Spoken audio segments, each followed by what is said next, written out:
Cara, esse espaço aqui ficou lindo, né? Parabéns, Febraban, Avanade, Visa. Aliás, esse final de semana eu estava mostrando esse espaço aqui para minha filha. Ela tem 4 aninhos, né? Ela amou. Ela ficava andando, correndo por esse espaço, a gente ficou brincando de pega-pega. Para ela, uma naturalidade incrível, né? Eu também estava com a minha mãe e meus sogros em casa, né? Para eles, aquilo parecia uma coisa de outro mundo, né? Os caras desconfortáveis, né? Não conseguia, né? Eu acho que a gente é um reflexo dos nossos tempos, né? Os nossos filhos, eles vão estar nativos, né, nesse mundo novo. Enquanto nossos pais, eles vão achar que isso aqui sempre é mágica, né? E a gente aqui no meio, tentando entender toda essa loucura, toda essa bagunça, tentando fazer algum sentido tudo isso, né? E eu não falo só do metaverso, né? Ixi, eu perdi a tela aqui, pessoal, mas vou continuar mesmo assim. Depois vocês dão uma olhadinha aqui na tela, a tela caiu. Bom, mas a gente vai falar de muito mais do que apenas o metaverso, tá? A gente vai falar de Web3, CBDC, né? Criptomoeda, né? Blockchain, todo esse novo mundo aí que eu entrei, né, há algum tempo e eu vou contar para vocês. Aliás, antes de começar a apresentação, deixa eu falar um pouco como é que eu entrei nesse novo mundo, tá? Foi basicamente aqui na Febraban, eu fui convidado para fazer um painel de inovação, tá? E aí quando me perguntaram a pauta, eu por algum motivo falei DeFi, né? Estamos falando de uma coisa de 2 anos atrás. Na época não me ocorreu que falar de finanças descentralizadas no seio da indústria bancária talvez não fosse assim muito inteligente, né? Mas, né, eu também não sabia que a audiência seria composta dos CEOs dos 10 maiores bancos e os CEOs das 10 maiores indústrias, associações. Então, basicamente, estava 50% do PIB na sala. Aquilo, né, me deu um certo friozinho na barriga, mas vamos lá, né? Eu peguei, liberei minha agenda. Em vez de eu estudar o assunto, eu decidi mergulhar. Eu decidi fazer uma jornada imersiva no assunto. Então eu peguei, entrei em todas as plataformas existentes aí desse novo mundo. Eu comprei Bitcoin, comprei Tether, comprei Ether, comprei tudo. Entrei naquelas corretoras descentralizadas, né? Eu fiz stakes, né, investimentos em criptomoeda. Eu emprestei peer-to-peer. Eu tomei dinheiro emprestado. Eu até criei minha própria obra de arte, né? Eu tinha uma garrafa térmica do lado, tirei uma fotinho e publiquei lá no OpenSea, criei meu NFT. Aliás, deve estar lá ainda, se alguém quiser me ajudar aqui para comprar a minha obra de arte, tá à venda, ninguém comprou ainda, né? E eu comecei a entrar também nesse mercado de jogos, Roblox, Minecraft, né? Entrei em algumas comunidades descentralizadas, Decentraland, Sandbox, enfim. O que eu vi, eu fiquei impressionado, né, com a abrangência desse novo mundo, né? Sim, quando a gente fez uma contagem, tinha em torno de 1.600 aplicações, casos de uso. Oi? Não, por enquanto eu não estou passando, mas obrigado por avisar. Então eu vi um novo mundo ali com praticamente todas as funcionalidades de uma indústria financeira e mais estavam ali. Sim, quando a gente fez um levantamento de qual é o valor de mercado, né, desse novo mundo, a gente calculou em torno de 3 trilhões de dólares, né? Trilhões. Isso aqui é 2 Brasis, né? Tinha mais de 300 milhões de pessoas operando nesse mercado. E aqui no Brasil, em torno de 10 milhões, o dobro da quantidade de pessoas que operam em bolsa. Tá? Então, era realmente um novo mundo que se desenvolveu completamente à margem do mainstream. E aí eu fui no meu painel de inovação para contar essa história. Tá? E aí eu tinha preparado até um material de 10 slides, mas não consegui passar do 2º slide. assim, o primeiro CEO que me interrompeu foi uma quantidade, uma avalanche de perguntas, dúvidas, preocupações, né? Todo mundo estava interessado. Aquilo que era para demorar meia hora apenas, demorou 1h30. Então, naquele momento, eu percebi o valor, né, que eu estava diante de uma transformação, de alguma coisa que ia disruptar não só a indústria bancária, mas também outras indústrias, né? Então, a partir daí, eu entrei um pouco... Ixi, não está aparecendo aqui. A gente está sem a apresentação, pessoal. Bom, eu vou falando aqui, eu vou falando enquanto isso. Aí eu entrei na toca do coelho, né? Eu gosto de brincar, né? do Alice nos Países das Maravilhas. E nesses dois últimos anos eu estou nisso. E aí eu queria tentar resumir para vocês aqui, em 5 palavras apenas. Ah, legal, voltou, obrigado. Em 5 palavras apenas, o que eu entendi, o que é esse novo mundo, tá? Então vamos lá, a primeira palavra é descentralização. Descentralização é o pilar de tudo, né? É o pilar que proporcionou todos esses novos mercados que a gente viu, né? Proporcionou novos modelos de negócios descentralizados, né? Eu falei da Decentraland. Proporcionou também novas economias, né? Tem o Direct Consumer, aí tem uma nova economia, Direct to Avatar, Luxury entrando nisso daqui. Enfim, toda uma série de... é como se fosse uma nova economia, uma meta-economia, tá? E o que proporcionou tudo isso foi uma tecnologia que tem por trás, que é o blockchain, né? O blockchain, de uma forma simples, ele resolve um problema de confiança, né? Então, até hoje, quando você tem uma transação financeira ou não, né, entre parte e contraparte, sempre vai ter um agente intermediário. Por quê? Um agente de confiança. Porque parte e contraparte não se conhece, não se confia, e, portanto, para você fazer isso em escala, você precisa de um agente intermediário que dê essa confiança.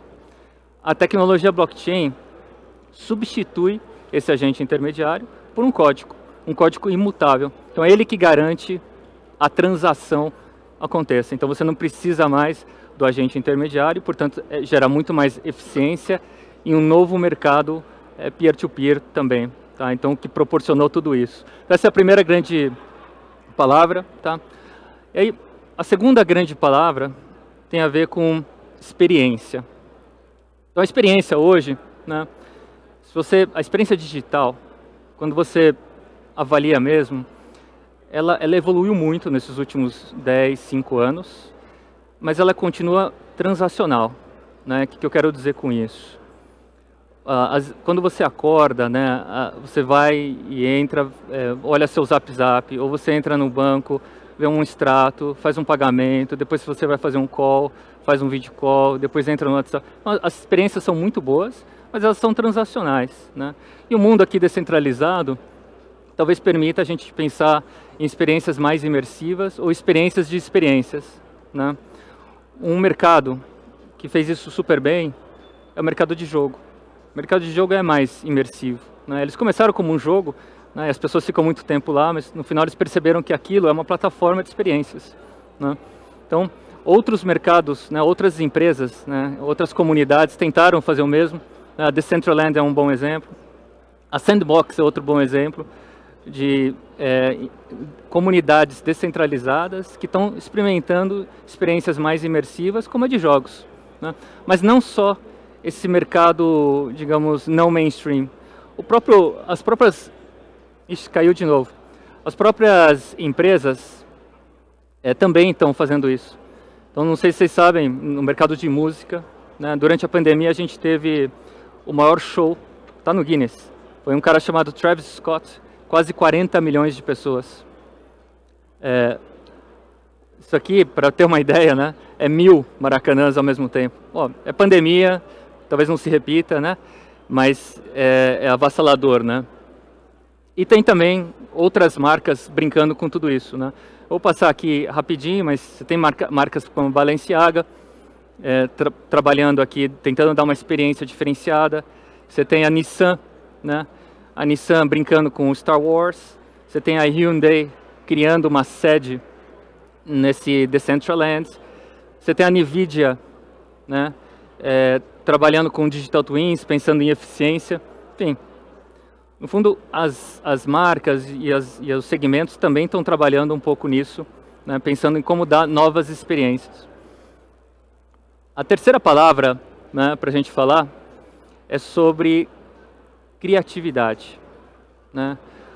Os modelos descentralizados, eles estão permitindo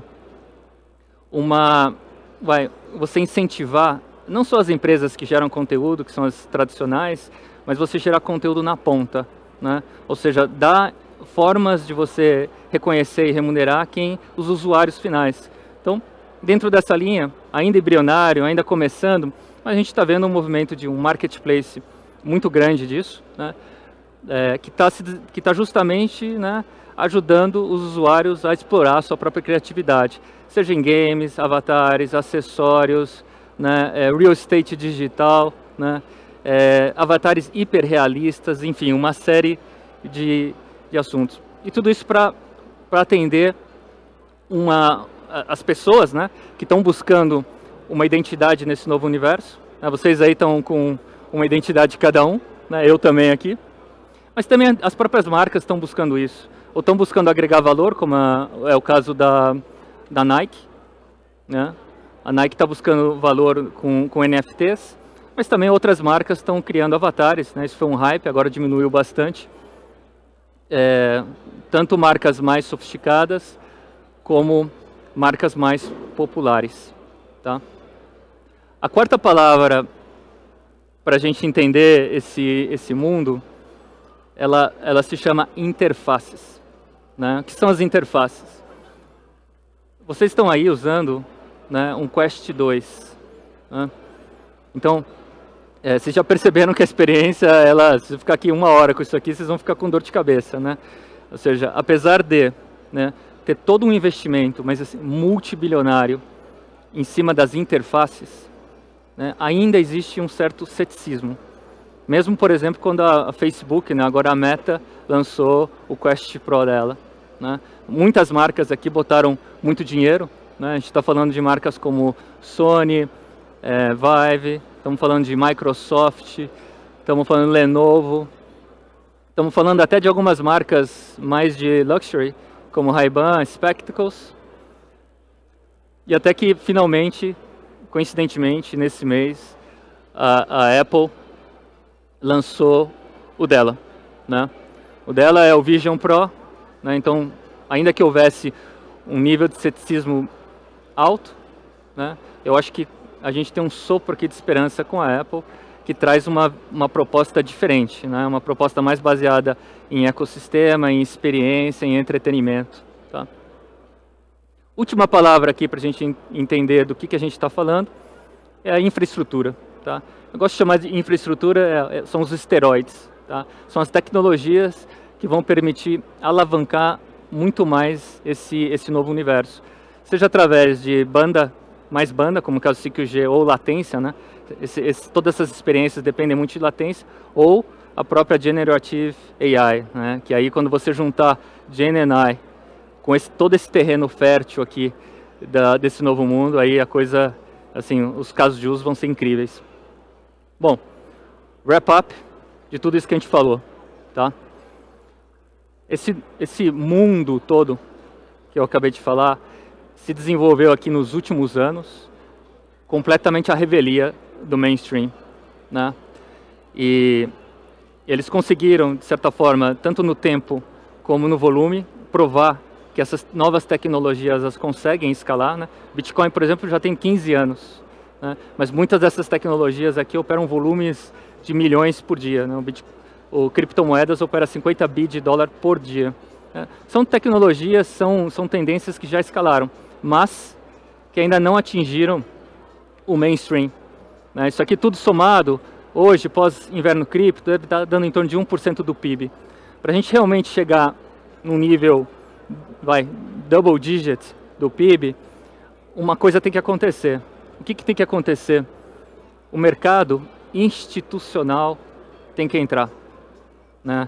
Mas o mercado institucional, ele só vai entrar se tiver alguns elementos, né? Se tiver transparência, confiança e regulação.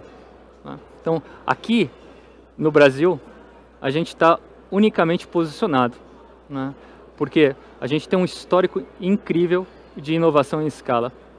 A gente começa lá atrás com SPB, arranjo de pagamentos, Open Banking, depois virou Open Finance, Pix. Então a gente já mostrou que aqui a gente consegue fazer inovação em escala e gerar muito benefício para toda a população.